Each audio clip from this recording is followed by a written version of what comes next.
Kuru namaskara puti কৃষ্ণৰ চৰণে প্ৰভু পদ পংকজ ধৰি হৃদয়ত যেন মতে বুজুকিলা ভাস্বৰ সন্মত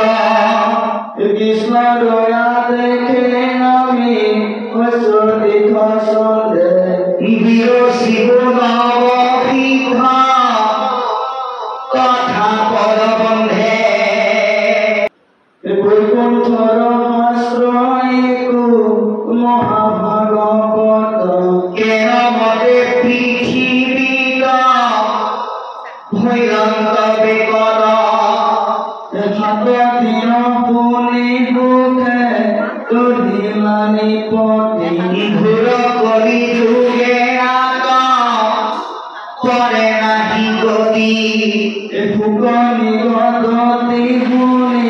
উগম পৰিকৃত বহুদেৱ নাৰদ সংবাদ বিপৰীত নৱসিদ্ধে যেন ভয়ায় পঞ্চান বহু খাব শেষ ৰাজা শুয়ো সাৱধান আৰু কৃষ্ণ এয়া হ'ল আমাৰ যুৱ প্ৰজন্মৰ অধিক সূৰ্য এতিয়া মোৰ ঈশ্বৰৰ কৃপাত আপোনালোকৰ আশীৰ্বাদ আমি বিভিন্ন ধৰণে দিব পাৰিলেও দিব নালাগে এওঁলোকক সদায় প্ৰেৰণা দিব লাগে তেওঁলোকৰ সুৰত আমি যদি গাব পাৰোঁ তেওঁলোকে প্ৰেৰণা পায় সেইকাৰণে মই তেখেতক আৰম্ভ কৰি দিছোঁ এইটো আমি অকলে পাৰ কৰিব কিন্তু আমাৰ কথা হ'ল সকলোৱে যেতিয়া সমন্বয়ভাৱে গোৱা যায় তেওঁলোকক ভৱিষ্যত সম্পদ হিচাপে আধ্যাত্মিক সম্পদ হিচাপে গঢ়ি নিয়াৰ ক্ষেত্ৰত ই কামত আহে গতিকে আমাৰ মাজত ভৱিষ্যতে খুব আদৰ হ'ব এয়া আমাৰ আশীৰ্বাদ আছে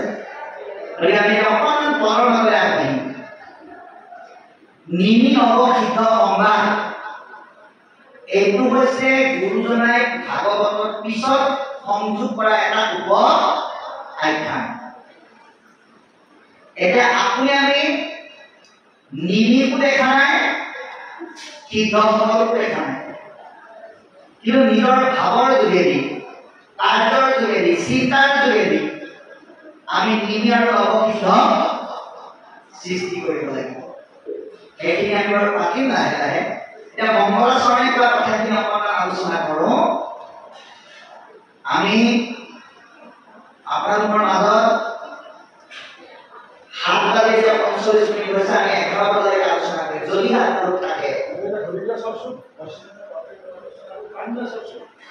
আমি আপোনালোক যদি থাকে এই 7:44 হৈছে আমি 11 বজালৈকে আলোচনা কৰিম আৰু ভকত যদি উপস্থিতি কমি আছে তেতিয়া 9:30 বজালৈ শেষ কৰিম কৃষ্ণ এতিয়া পদে পদে জয় জয় কৃষ্ণ কৃপা ময় মহেশ্বৰ জয় বুলি কিন্তু যদু মধুৰ নাম ভোলা তাৰ নাম কোৱা নাই ব্ৰহ্মা শিৱ ভদ্ৰা কালী লক্ষী দুৰ্গাৰ জয় ঘোষণা কৰা নাই কৃষ্ণৰ জয় ঘোষণা কৰিছে কেলে কাৰণ কৃষ্ণ হ'ল এটা অজেয় শক্তি যাৰ কেতিয়াও পৰাজয় নাই যি নিজে জয় পৰাজয় সৃষ্টি কৰে তেওঁৰ জয় জয়কাৰ ঘোষণা কৰিছে মহাপুৰুষ কৃপালু বুলি কয়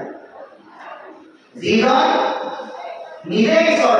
তথাপিও তেওঁ গুৰুৰূপে ঈশ্বৰৰ গুণগান গাইছে এতিয়া আমি শংকৰদেৱ গুৰুজনা নিজে ঈশ্বৰ প্ৰমাণ ক'ত পালো ত্ৰিভুৱন বন্দন দৈৱকী নন্দন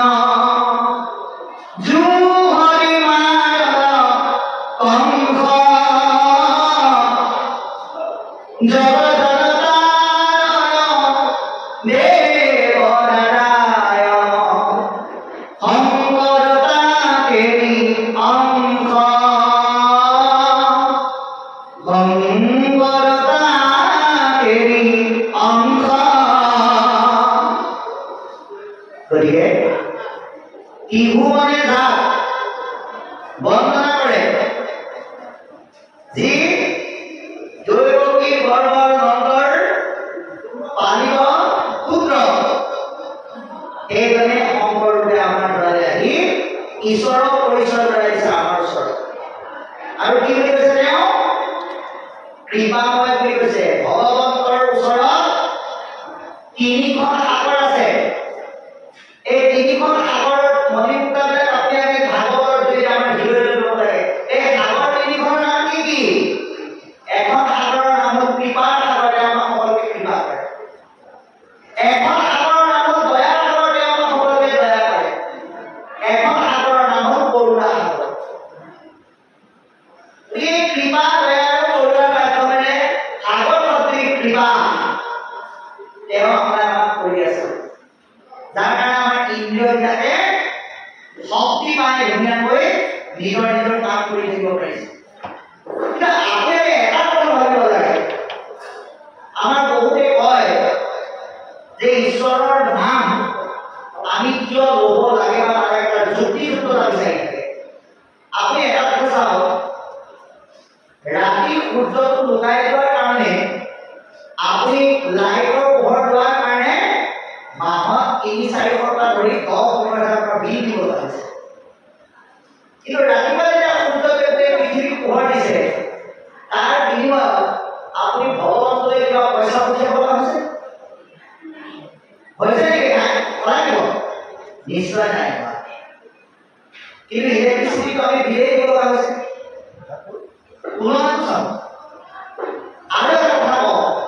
আপোনালোকে যে খাবৰ কাৰণে খাদ্য ৰান্ধো, তাৰ কাৰণে আমি কি কৰোঁ? গেছ ভৰাব লাগে, চিলিণ্ডাৰ কিমান দাম এতিয়া। কিন্তু আমি যে দৈনন্দিন উশাহ নিশাহ ল'বৰ কাৰণে অক্সিজেন ব্যৱহাৰ কৰোঁ, এয়া ভগৱন্তই যে প্ৰকৃতিৰ সহায়ত আমাক বিনামূলীয়াকৈ দিছে, আমি পইচা দিব লগা হৈছে নেকি? নাই। আমি সূৰ্যৰ পোহৰ বিনামূলীয়াকৈ পাই আছো, কৃপাটো কাৰ? ভগৱন্ত। আমি নিৰ্মল অক্সিজেন পাই আছো, কৃপাটো কাৰ? ভগৱন্ত। ইমানখিনি কৃপা তেওঁ আমাৰ কাৰণে কৰি আছে। আপুনি টোপনি পেলাল, কিন্তু টোপনি গৈ আছে যদি আপোনাৰ উশাহ নিশাহ নোহোৱাকৈ পাই থকা। ইমানখিনি কৃপা তেওঁ আমাক কৰি থকাৰ পিছত আমাৰ তেওঁৰ নাম ল'বলৈ যদি সময় নাই বুলি কওঁ, তেতিয়াহ'লে আমি দুৰ্ভগীয়া। সেইকাৰণে কৈছে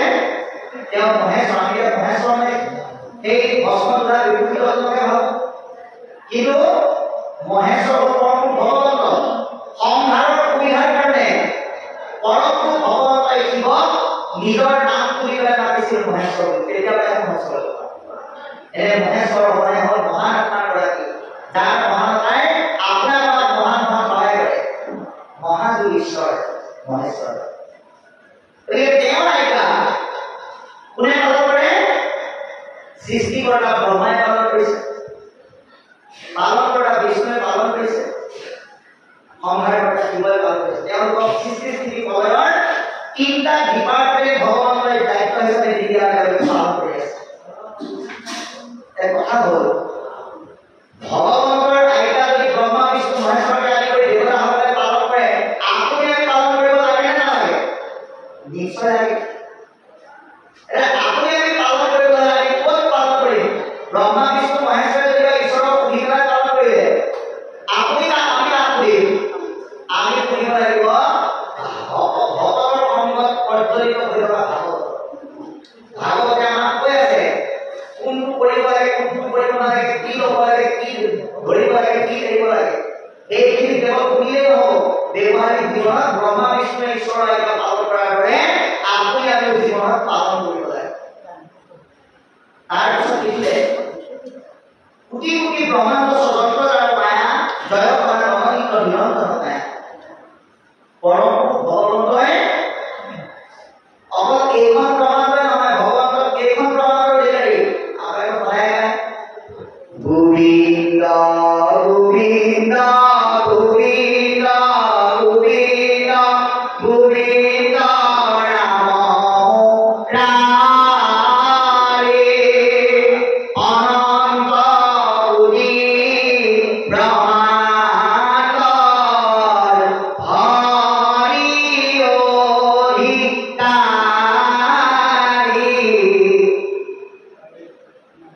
অকল এইখন ব্ৰহ্মাণ্ডই নহয়, অনন্ত কোটি ব্ৰহ্মাণ্ডৰ বোলে প্ৰভুহে অধিকাৰী। অনন্ত কোটি ব্ৰহ্মাণ্ড তেওঁ মায়াৰ প্ৰভাৱত সৃষ্টি কৰিছে পালন কৰিছে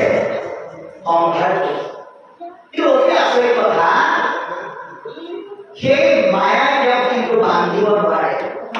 সেইকাৰণে নিৰঞ্জন বুলি কৈছে তেওঁ ইমানেই নিৰ্মল এই মুহূৰ্তত আপোনালোকক সোধালে আটাইতকৈ নিৰ্মল পানী কি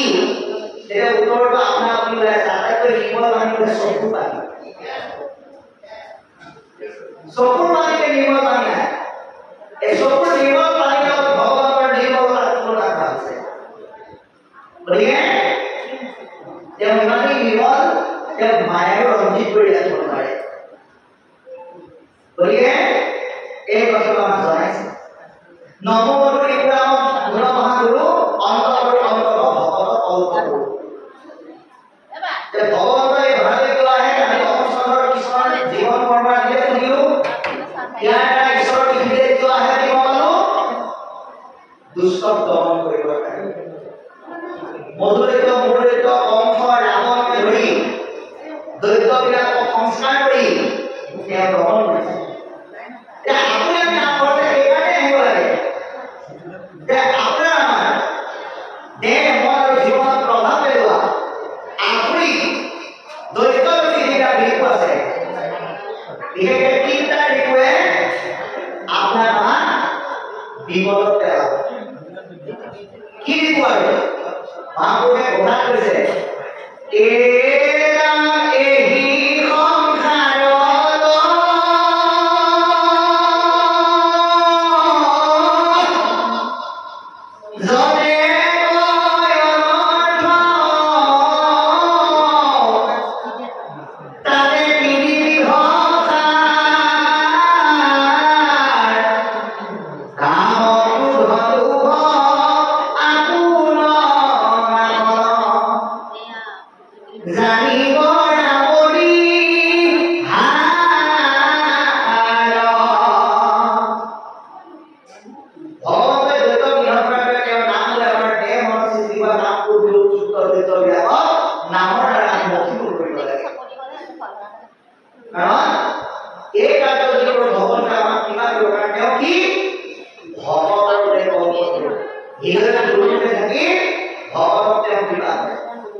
কৃষ্ণৰ আদেশে আমি ধৰ্ম নিৰ্বাচনে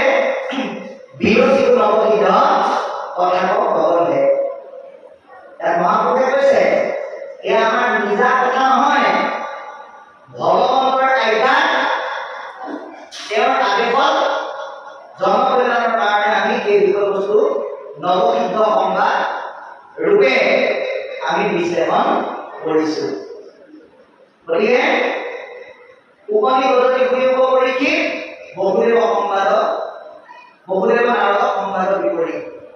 গতিকে মহামুনি বহুদেৱ পৰীক্ষিত কৈছে হে ৰাজন কেনেকৈ এই নৱসিদ্ধ সংবাদৰ বিষয়বস্তুটো ভগৱানৰ পিতৃ বহুদেৱ আৰু পৰম বৈষ্ণৱ নাৰদে আলাপ কৰিলে এই ব্যক্তিকৰ বিষয়বস্তু কওঁ শুনা গতিকে বৈকুণ্ঠৰ শাস্ত্ৰীয় মহাভাগৱত পাইলা পৰীক্ষিতে ক'ব মুনিৰ মুখত ইয়াৰ বৈকুণ্ঠৰ শাস্ত্ৰ মহামুনি বহুদেৱৰ যোগেদি পৰীক্ষিত পালে কিমান দিনত পালে বোলে 7 দিনত পৰীক্ষিত কৰি আনিব এটা পৰীক্ষিতকে আপুনি ভাগ্যৱান কাৰণ পৰীক্ষিতৰ 7টা দিন আছে নিৰ্দিষ্ট সীমাবদ্ধ কিন্তু আপোনাৰ আমাৰ 7টা দিন সীমাবদ্ধ নহয় আমি 100 বছৰত কিমান 7টা দিন পাৰ কৰিছো তাৰ নিশ্চয় জানে এই 7টা দিন আমি যাতে হৰি কথা চৰ্চা নকৰাকৈ আমাৰ পাৰ নহয় তাৰ কাৰণে আমি প্ৰত্যেকে চেষ্টা কৰিব লাগিব মেঘাচক্ৰ ভাৱে আপোনাৰ কোনোবাই কয় যে আমি ভাগৱত পাতিলো কিন্তু প্ৰথম 3টা দিন বৰষুণ দিলে এইটো এটা অমংগল নেকি বুলি কোনোবাই ভাবে ভাগৱত আছে ভুল বতৰ লগে যদি অমংগল হ'লে কৃষ্ণ জন্ম হওঁতে কিমান বৰষুণ দিছিল ভাবচোন এতিয়া কৃষ্ণ অমংগলীয়া সময়ত জন্ম হৈছে নেকি আপোনাৰ কাৰণে বতৰ সেইদিনাই ডাৱৰীয়া কোনদিনা যোনদিনা আপুনি ভগৱানৰ সংগ কৰা নাই যিদিনা আপুনি কৃষ্ণ নাম চৰ্চা কৰা নাই অলিগত কৃষ্ণ নামৰ দ্বাৰা গতি সাধন কৰিবলৈ হ'লে কোনোবাই নাম গালে আপোনাৰ গতি সাধন নহয় আমাৰ বহুতে কয় বোলে নামঘৰলৈ গৈছে নে নাই বাপেকে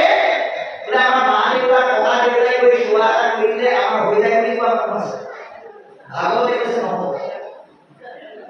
কোনোবাই কাৰোবাৰ হৈ গতি সাধন কৰি সেৱা কৰি গতি দিব নোৱাৰে তাৰ কোনো বাস্তৱ প্ৰমাণ দিয়ে লগে লগে পাছলৈ যাম কোনোবাই যে কাৰোবাৰ গতি সাধন কৰিব তাৰ এটা প্ৰমাণ চাব আমাৰ কাষতে এখন জিলা আছে লখিমপুৰ জিলা এটা কাহিনী কোৱা আমি কথাটো বুজি পালে ভাল হ'ব এই লখিমপুৰ জিলাৰ মাধৱদেৱৰ জন্মস্থান নাৰায়ণপুৰত 7 দিনীয়াকৈ এনেকৈ ভাগৱত পাতে এদিন ল'ৰা আৰু বোৱাৰীয়ে চাকৰি কৰাৰ কাৰণে মাকে ক'লে যে আমাৰ হৈ তুমি ধূপ ধূনা চাকি লৈ যাবা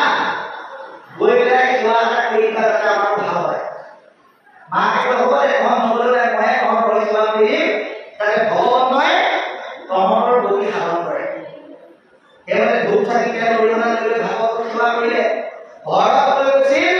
চবৰে গতিৰ কাৰণে প্ৰাৰ্থনা কৰিম তাত গৈ পেলাই কি গালেগে নাজানো আবাহন নাজানো বিসৰ্জন পূজা মন্ত্ৰ নাজানো কিঞ্চিত এতেকে পৰমেশ্বৰ দাস হৈও চৰণৰ মোৰ ল'ৰাৰ গতি সাধিবে উচিত গালে নেকি এনেকে গালে এতেকে পৰমেশ্বৰ দাস হৈও চৰণৰ মোৰ বোৱাৰীৰ গতি সাধিবে উচিত নাই কোৱা কি বুলি ক'লে মোৰ গতি সাধিবে উচিত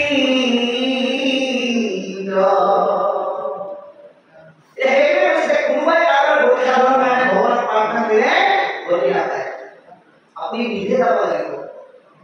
নদীৰ পানীখিনি ইমান ঠাণ্ডা চাবলৈ হ'লে আনে নামি পেলাই আপোনাৰ নহ'ব আপুনি নিজে নামিব লাগিব তাৰপিছত চাব আইৰে জগন্নাথ আপুনি পাৰ হওঁতে ল'ৰা বোৱাৰীয়ে কৈ গৈছে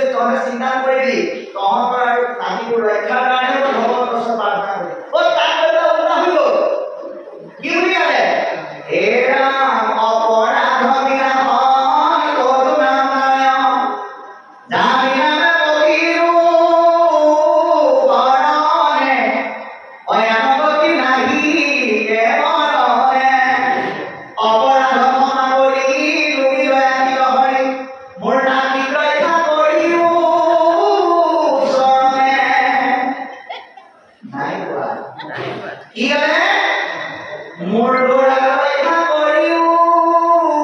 ওচৰতে নাই পোৱা কি কৰে মোক ৰক্ষা কৰিও চৰণে স্পষ্ট প্ৰমাণ যে ভগৱতীৰ দ্বাৰা আপুনি আপোনাক ৰক্ষা কৰিব লাগিব কোনোবাই সেইটোৱে ক'লে যে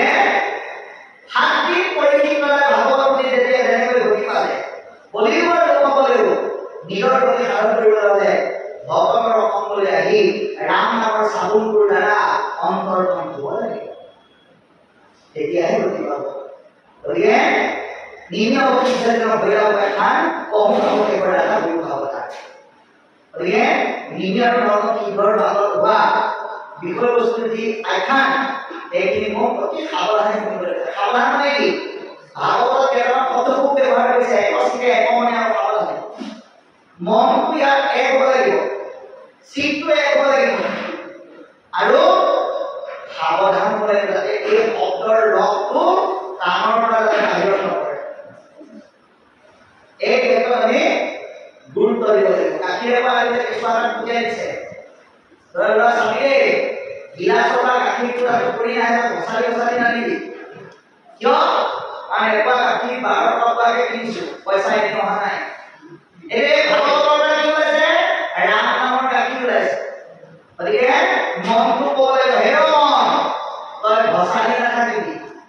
তাতে ভাগৱতৰ গাখীৰ আহি ৰাম নামৰ পাত্ৰটো পৰোতে মাটিত পৰিব লাগিব এই সাৱধানতা আমাক শুনিবলৈ আহ্বান জনাইছে আৰু ইয়াৰ পিছত কি ক'ব আমি অকণমান পাছলৈ যাবলৈ আহ্বান কৰিম কৃষ্ণ ইবাৰে বাৰে নাৰদ প্ৰথান্ত মাধবে নিৰন্তদাৰকাৰী কৃষ্ণ গৌৰবে জীবতে মুকুত দেহ জানিবা খ্যাত তথাপি উৎসুকয়াতি কৃষ্ণৰ সেৱাত মুকুতি সুখ কৰি ভগতি খিবৰ নভজে কৃষ্ণ বলুৱা কিনো বৰ্ণচৰ ভাগ্য কৰ্ণ মন মুখ আশ্ৰয় মানে যাৰ কৃষ্ণ ভগতি দশম স্তৰে অধিকাৰ কৃষ্ণ পদ পংকজ ভজে ব্ৰহ্মা হৰে নৰতনু পায়াতে যে কমল পামৰে স্থানে মনুষ্যনে দ্ৰুৰণে ৰাইহাত তথাপি নভজি মৰে কৰি আত্মঘাত কৃষ্ণ এইটোৱে কিবা আমি আলোচনা কৰিম ক'লে যে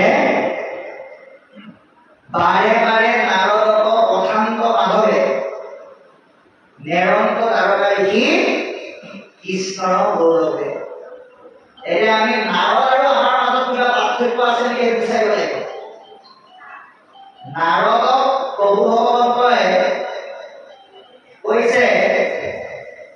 যে তুমি মোৰ ওচৰৰ পৰা অকণমান আঁতৰি গৈ বহুদেৱকে প্ৰমুখ কৰি সকলোৰে খবৰ এটা লৈ আহে কিন্তু নাৰদ প্ৰভু ভগৱন্তৰ চৰণ এৰি পেলাই যাব বিচৰা নাই এতিয়া নাৰদৰ আমাৰ মাজত পাৰ্থক্যটো কি নাৰদক ভগৱন্তই যাবলৈ দিয়া সত্ত্বেও যাব বিচৰা নাই কিন্তু আমাক ভাগৱতে বাৰে বাৰে নামঘৰলৈ মাতি থকাৰ পিছতো আমি আহিবলৈ মন কৰা নাই এই পাৰ্থক্যটো আমি নাইকিয়া কৰিব লাগিব নাৰদে যেনেকৈ ঈশ্বৰৰ ওচৰৰ পৰা আহিবলৈ মন কৰা নাই আমাৰ ভাৱনাবিলাক ঠিক তেনেকুৱা হ'ব লাগিব গতিকে কি বুলি ক'লে নাৰদ কি বুলি ক'লে জীৱন্ত অৱস্থাতে মুক্ত আমাৰ মানুহবিলাকে মুক্তি মানে কি বুলি ভাবে মৰাৰ পিছত তাই বুলি ভাবে সেইকাৰণে কি কৰে বিচনাত পৰি চম্পদায় কৰা মানুহজনৰ ওচৰত শাস্ত্ৰবিলাক অসমতা পঢ়ি পেলাই ভগৱানক প্ৰাৰ্থনা কৰে যেন তেনে মুক্তি পালে হ'ল কিন্তু ভাগৱতে কিতাপ কৈছে মৰা মানে মুক্তি নহয় ইচ্ছা কৰিলে জীৱন্ত অৱস্থাটো মুক্ত হ'ব পাৰে তাৰ কাৰণে আমি কি কৰিব লাগিব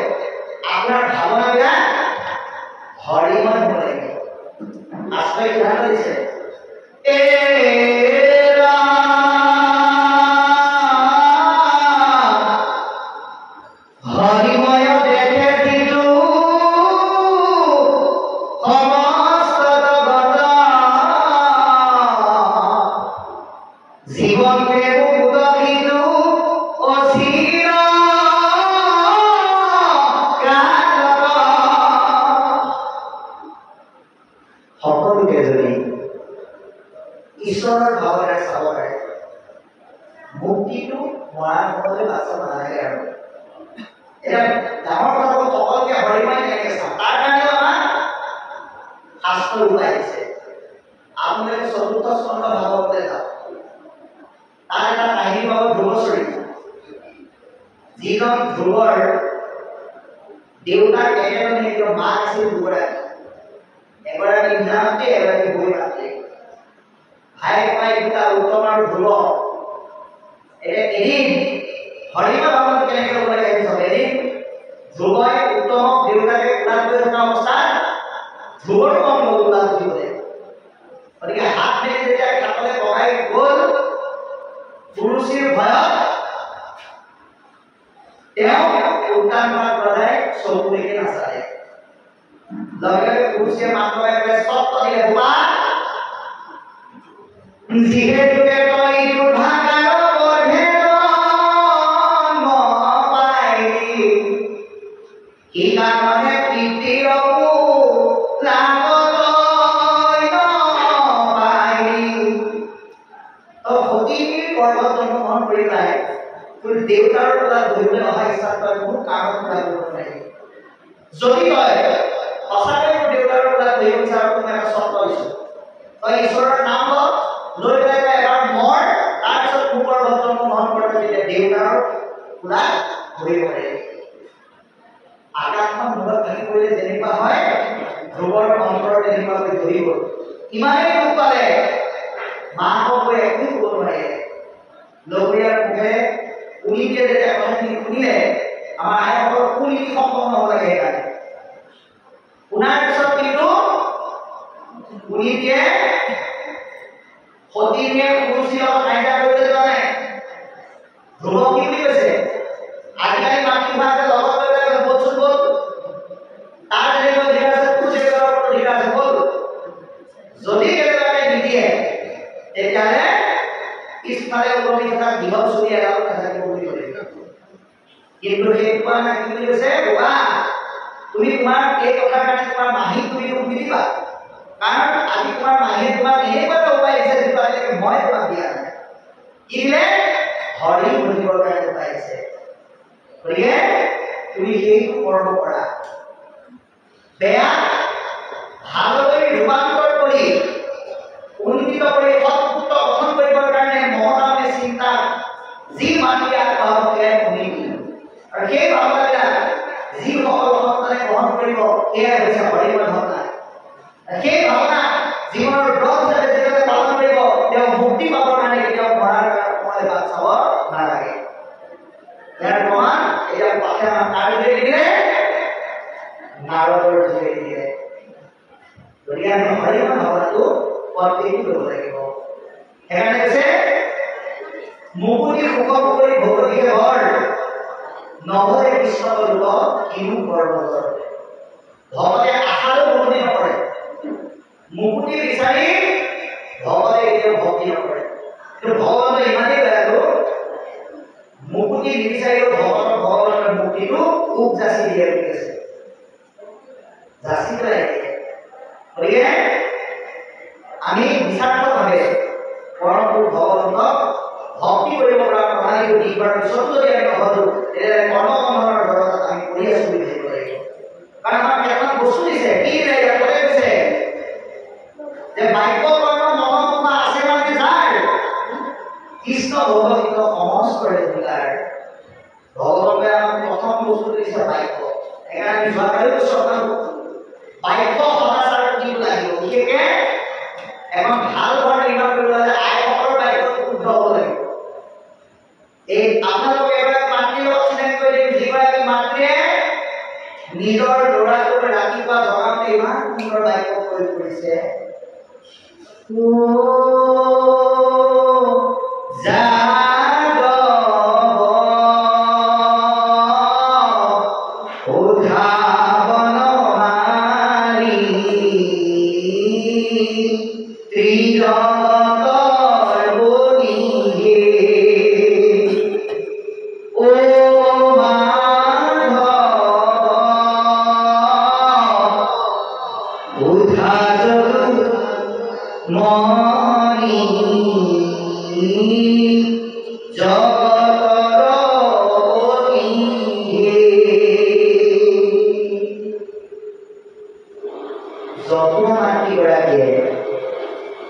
কৃষ্ণ জগাবৰ কাৰণে ব্যৱহাৰ কৰা শৈলী এই সাংকেতিক চিহ্ন ব্যৱহাৰ কৰিছে। হে যাদৱ, হে বনমালী, হে জৰুমালী, উঠা, তুমি উঠা, ৰাতিপুৱা। কৃষ্ণই যেনেকৈ ক'লে গাই নাম বুলি আকৌ সিফালে মোকে শুইছে, যতে আকৌ বোলে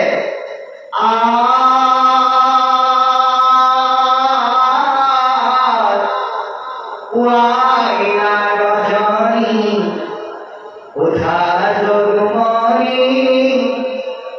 ৰজনী প্ৰভাত হৈল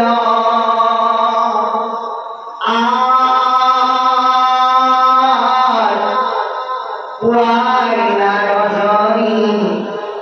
উঠা জগমণি ৰজনী প্ৰভাত হৈল মনৰে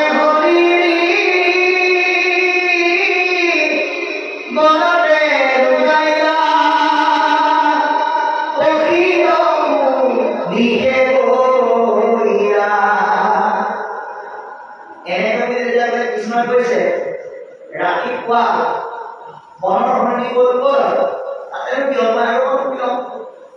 এই বিলতে আকৌ সাৰ পাই শুব লাগে যতে মানে এনেকৈ ক'লে নহ'ব। এইবাৰ কি বুলি ক'লে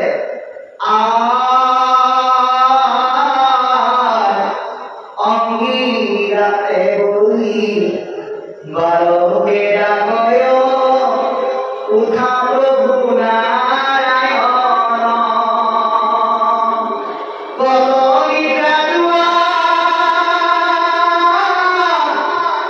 উঠা নারায়ণ যাইবে লাগে বৃন্দাবন। এবারে ভক্ত হয়েছে যেটা কইলে সব বুঝে নাই তোমার মাটি আছে উঠা বলি যেটা কইলে এর ভক্ত কি দেব সব হয়েছে এই কথা আদি মাটি হবে নিজৰ দৰ্শনে কেনেকৈ জনাইছে নাই আপোনাৰ কথা কৈছে ঠিকেই লগায় যে আমাৰ ফালে জবাব অকমান বন্ধ কৰি আছে কি বুলি লগায়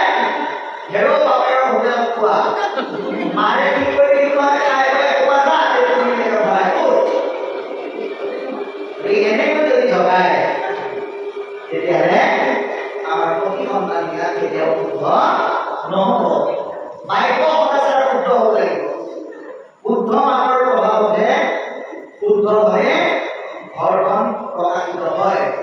সেইকাৰণে আজিকালি পৰিৱৰ্তন হৈছে। আগৰ দিনত স্কুলে ৰাতি পঢ়াইছিল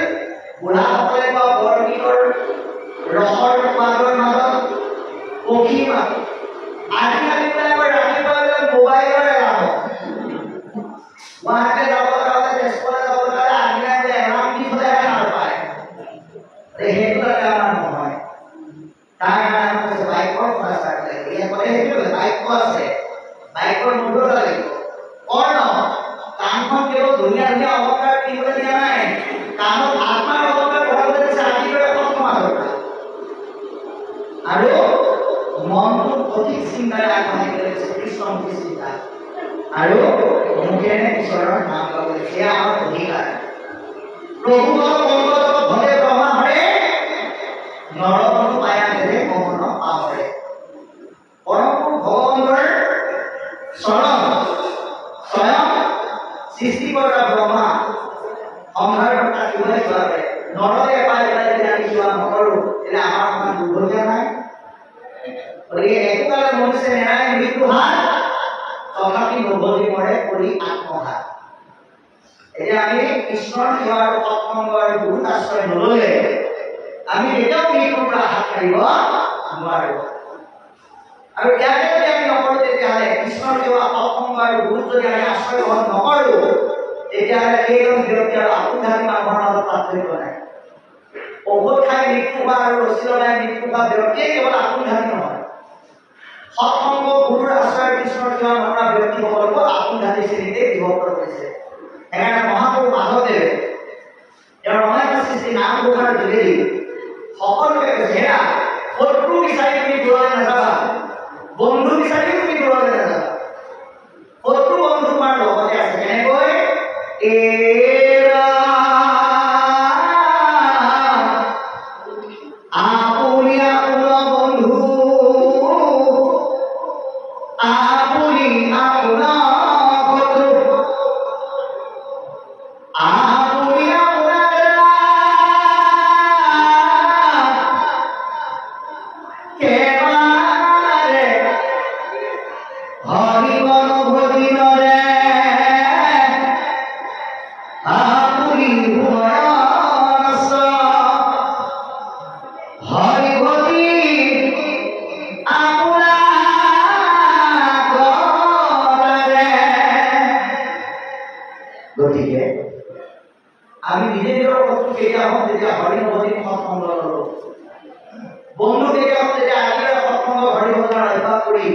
গুৰুৰ আশ্ৰয়ৰ মহিমা সংগীত জ্ঞান উপলব্ধি কৰিছো এই কথা আমাক জনাইছে এতিয়া কি বোলে কৃষ্ণ দেৱতা একমাত্ৰ গুছে মৃত্যু হয় জানা কৃষ্ণ ভজা কৰিয়া নিশ্চয় ভগৱানৰ সংবাদ কৃষ্ণৰ দ্বাৰা আমাৰ দেহ মনৰ পৰা মৃত্যুৰ শংকা নাইকিয়া কৰে এই কথা জানি ভগৱন্তক ধৰিবলৈ নিশ্চিতভাৱে আহ্বান জনায় ইয়াৰ পিছত কি ক'ব বিচাৰ দিনে গণাৰদ গৈলা বসুদেৱ ঘৰে দেখি বসুদেৱে তাংক পুজিলা সাদৰে কৰিলা প্ৰণাম পাছে আখনে বখাই বুলিলা বিনয় বাক্য নাৰদ কচাই পিতৃ মাতৃ আখিলে পুত্ৰৰ যেন সুখ অন্ত আগমনত দুখীৰ বুঝে দুখ সেই মতে ভগৱন্ত যোৱাগমনে সমস্তৰে কুশল ভুৱয়লক্ষণে দেৱতাৰ কৰি শ্ৰেষ্ঠ সুন্দৰ সাধুজন সাধু ভন্তে সৰ্বসুখ ভুৱে অনুক্ষণ আছয় সুখ দুখ দুই দেৱক পূজনে কেৱলে সুখ মাত্ৰ এই সাধুজনে পূজা অনুৰূপে দেৱতাদেই ফল অনন্ত কৰোণা মাত্ৰ ভকত সকল তোমাৰ সঠিক যাৰা কৃষ্ণৰ মন আহংকাৰ সেই মতে ভুৱে আচৰণ কৃষ্ণ এইখিনিলৈকে আমাক কোৱা কথাখিনি আমি আকৌ আলোচনা কৰিম অতি সুন্দৰকৈ ক'লে যে দিনেখন নাৰদ কৰিলা বসুদেৱ ঘৰে দেখি বসুদেৱে তাংক পুজিলা সাদৰে এদিন বাৰে বাৰে কৈ থকাৰ পিছত বসুদেৱৰ ঘৰলৈ নাৰদ গ'ল আৰু যোৱাৰ লগে লগে বসুদেৱে নাৰদক অতি আদৰেৰে আদৰণি জনাইছে এতিয়া কলিযুগৰ প্ৰেক্ষাপটত যদি কেনেবাকৈ কৃষ্ণ আমাৰ ঘৰত জন্ম হ'লেহেঁতেন বহুতে ভাবে হাজাৰো মই কৃষ্ণক জন্ম দিছোঁ গতিকে নাৰদ আহি বুলিয়ে মই সেৱা কৰিবলৈ যামনে মই কৃষ্ণৰ বাবে হৈ আৰু পঠিয়াই দিলে কিন্তু বসুদেৱে স্বয়ং ভগৱন্তৰ পিতৃ হৈও অহংকাৰ নাই কৰা ভগৱতৰ পদধূলি ল'ব পৰাৰ যিটো আনন্দ এই আনন্দ মন গ্ৰহণ কৰিছে কি কৰিলে অতি আদৰেৰে নিজে কৰি পাইকৰ অৰ্থ শ্ৰৱণী কৰি নাৰদক আদৰণি জনাইছে পৰিয়াল প্ৰণামক আছে আপুনি ককাই যেনেকৈ আজি আদৰণি কমিটি ভাৱ সংস্থাই ভকতসকলক মাতি মাতি আমন্ত্ৰণ কৰি আনি সুন্দৰকৈ বহুৱাইছে এইটো কেৱল আনুষ্ঠানিকতা কৰিলেই নহ'ব সাতদিন ভাগৱত পাতি দূৰৰ পৰা দেখা ভকতসকলক কৃষ্ণ বা কৃষ্ণ আই বুলি সেৱা কৰাৰ পিছত অনুষ্ঠান শেষ হোৱাৰ পিছত যদি কিবা কাৰণত হয় ঘৰৰ মূল মানুহজন নাথাকিবও পাৰে আপোনাৰ ঘৰলৈ যেনিবা ভকত এজন আহিল বোলে দেউতাৰ ঘৰত আছে নাই বোলে নাই নহয় ক'লৈ গ'ল বোলে কেৰি গ'ল নাজানো কিমান সময় লাগে বোলে তাক নাজানো তেতিয়াহ'লে মই এতিয়া কি কৰোঁ বোলে আপুনি গ'লেও তাক বহিলেও ক'ব সুধি যদি বাৰাণ্ডাৰ গ্ৰিলৰ তলাটো মাৰি পেলাই ভিতৰত সোমাই যাওঁ বোলে দেউতাৰ ঘৰত আছে নে নাই বোলে নাই ক'লৈ গৈছে বোলে বজাৰৰ ফালে ওলাই গৈছে আহিব আহকচোন আহক আমি আছোঁ নহয় এই বুলি যি শুদ্ধ সত্য নম্ৰ আৰু মনোভাৱ বচনেৰে আগুৱাই কৰিব পাৰিব সেইখন ঘৰতহে ভগৱতীৰ দ্বাৰা কৃষ্ণ নামৰ ফুল অধিক হৈ পৰি থাকিব গতিকে এই আচৰণটো আজি আমাক নাৰদ আৰু বসুদেৱৰ যোগেদি দেখুৱাইছে অতি সুন্দৰকৈ আদৰি আনি উপযুক্ত আসনত বহাই কেনেকৈ কৈছে বিনয়ভাৱে আমি মনলৈ কথা আহি বুলিয়ে বুজাই কৰিব নালাগিব আমাৰ ভাৱটো সদায় দায়িত্ব আৰু বিনয় হ'ব লাগিব কাৰণ অসমীয়া এটা কথা আছে কথাতে বতা যায় কথাতে বতা যায় গতিকে বাক্যবিলাক বিনয় হ'ব লাগিব আপোনাৰ বাক্য আমি সহ্য কৰিব পৰা হ'ব লাগিব যিটো এতিয়া বসুদেৱে নাৰদৰ ক্ষেত্ৰত কৰিছে গতিকে কৈছে পিতৃ মাতৃ আহিলে পুত্ৰৰ যেন সুখ অন্ত আগমনত দুখী হৈছে দুখ এটা আপনাৰ ল'ৰাটো যদি আপুনি পঢ়িবৰ কাৰণে হোষ্টেলত থৈছে ল'ৰাটোৱে সদায় ভাবে যে মা দেউতাই মোক খবৰ ল'বলৈ কেতিয়া আহিব যেতিয়া ল'ৰাটোৱে মা দেউতাকে লগ ধৰে ল'ৰাটোৱে ঢেৰ অভাৱ দেখুৱায় মোৰ কিতাপ নাই বহি নাই পইচা নাই কাপোৰ নাই ইত্যাদি ইত্যাদি আৰু মা দেউতাকে যিমান পাৰে এই ল'ৰা ছোৱালীৰ অভাৱবিলাক পূৰ কৰিবলৈ যত্ন কৰে ঠিক তদ্ৰূপ সন্ত সাধুৰ আগমনে সেৱকৰ মনৰ আত্মাযুক্ত অভাৱবিলাক ভক্তিৰ সংশয় সেৱাৰ যোগেদি নাইকিয়া কৰিবলৈ যত্ন কৰে পিতৃ মাতৃৰ আৰু পুত্ৰৰ সম্বন্ধ যেনেকৈ চিৰস্থায়ী সন্ত সাধু আৰু সেৱকৰ সম্বন্ধ ঠিক তেনেকুৱাই এই পুনৰটো আমাক দেখুৱাইছে গতিকে যদিও নাৰদ কৈছে বহুদেৱে কি বুলি কৈছে সেইমতে ভগৱন্ত তৰুৱা মানে সমস্তৰে কুশল বয় পাব মানে গতিকে যদি তুমি নাৰদ আহিছা মই কিন্তু তোমাক ভগৱন্ত বুলি ভাবিছো যেতিয়ালৈকে